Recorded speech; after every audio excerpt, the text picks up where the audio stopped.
Hey guys, and welcome to another edition of the Blue Bridge. And today I'm going to be talking about Enzo Fernandez. And is he preparing to leave Chelsea? Is he already getting frustrated at what's going on at Chelsea? And I will also be touching on Kepa Arrizabalaga.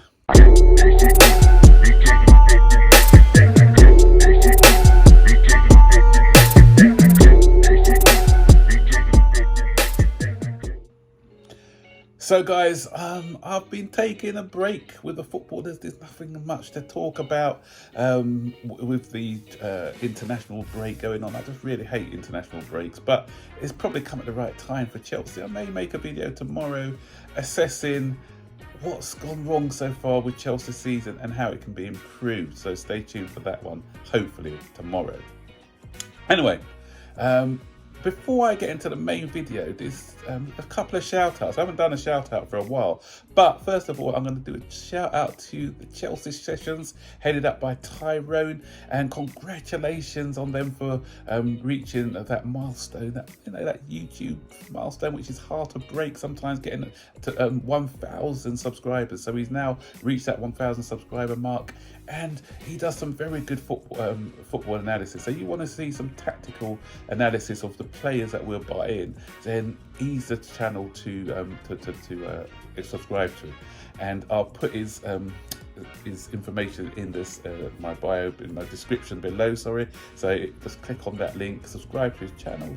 You won't, trust me, you know, it's the content is exceptional and you won't be disappointed. So subscribe to my boy Ty, and give him the support and love that he deserves. And Ty, I'd just like to say that what you're doing is kind of it's influenced me as well, and I'm gonna be doing something not similar to what you're doing with tacticals. I'm gonna start a Who Is series. Who is this player? And I'm going to be looking at their background, their families and everything else. So it's slightly different, but it's kind of given me that inspiration. So thank you, Ty. And another shout out quickly. I want to shout out to my boy Couch Critic. Again, why this channel hasn't got over 1,000 subs, I don't know.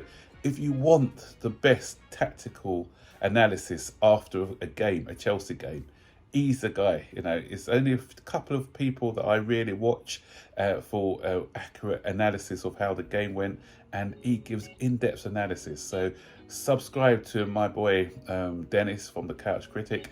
Again, I'll put a description below. So those are my two shout outs. I haven't done one of those for a while, so I thought I should do one.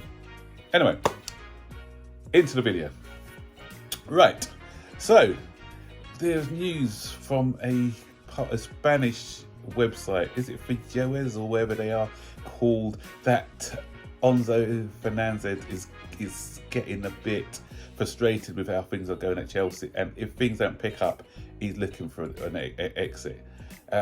And first thing I want to say about this is, fans, this is the international break, and during the international break you're always going to get stories about players. We always had it all the time where players went back to their country. We had it with Drogba a lot of times, and others where apparently, quote unquote, they're unsettled and they want to leave. But it's slow news day. The publications need something to fill their to get people to go to their website, something like that. So what they're going to do, they're going to put in some sensationalized stories, like I've done in the description, by the way, to get people to watch it or to listen. But there's no substance in there. There's no quotes, no direct quotes from Enzo Fernandez. And this publication, I've never known them to get anything right. I've heard so many stories about transfers and everything else. Their accuracy is probably about 1 or 2%. And the thing is, with Chelsea fans, you got to be a bit cautious. Come on, you know, with the issue is, we always have situations where a story breaks and a lot of our fan base believe it and start panicking and everything else. And fortunately, because this one's such a nonsensical story, a lot of the comments that I've seen are fake news and this is a load of nonsense. But there are some people who do believe it. But anyway, I don't believe it for 1 minute. But having said that, there is going to come a point, if results don't pick up, that somebody of Enzo Fernandez' ability and stature is going to be maybe looking for a move, because he is a top quality midfielder, one of the best midfielders in the world.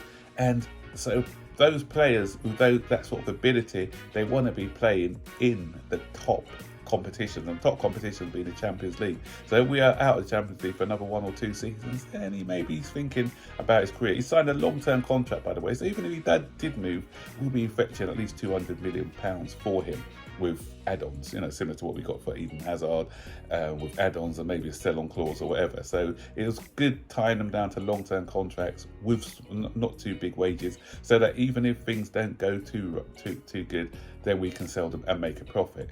And even it may not even be him wanting to go. If the club are failing to meet their targets and they need to get money, comply with financial fair play, maybe he'll be someone that they see as a sacrificial lamb. I don't want it to happen, but the only way that this wouldn't happen is if results start to pick up.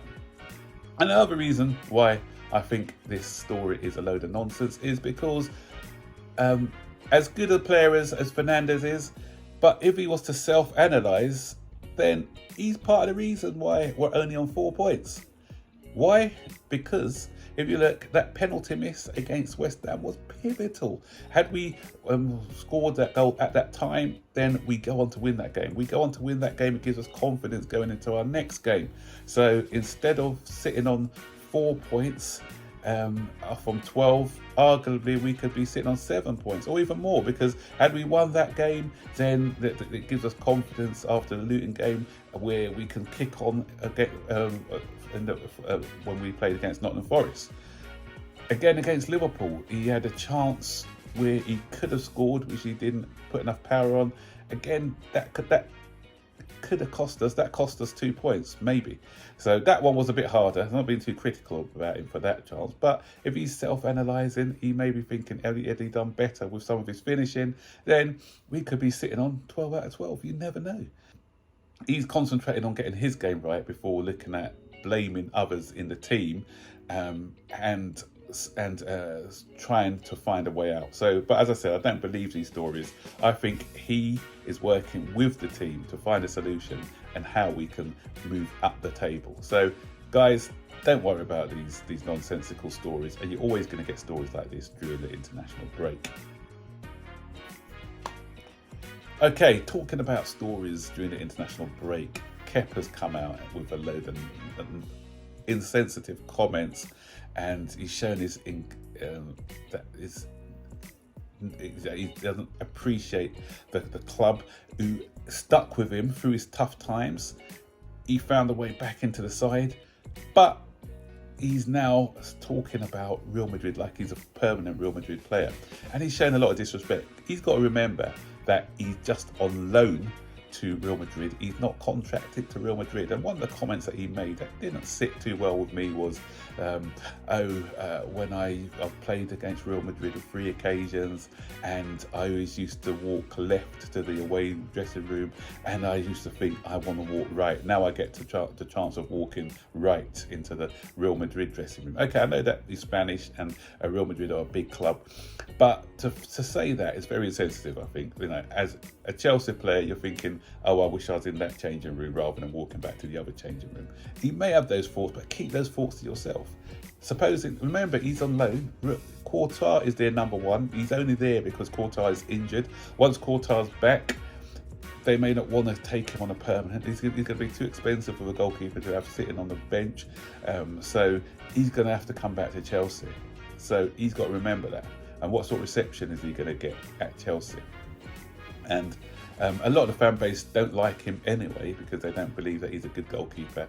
And for him to come out and say something like this, and when he gets back, there's going to be even more toxic, the attitude towards him. So I just think that he just needs to just take the loan, shut up, and not make these ill-advised comments, because it is, as I said, it's not going down too well with the fan base.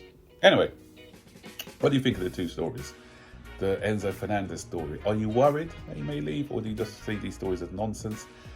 Do you feel that we need to start picking up on our results. Otherwise, there is the prospect of him leaving. How do you think about these comments made by Kepa? Do you think he was right to make those comments, or do you think that he's just been a bit disrespectful for the club that he's employed to play for? So stick your comments in the section below, and don't forget to like, subscribe, turn on all post notifications so you can be notified every time I make a new video, and remember to subscribe to the Chelsea Sessions and to the Couch Critic, and tell them that I sent you. So take care for now. Bye bye.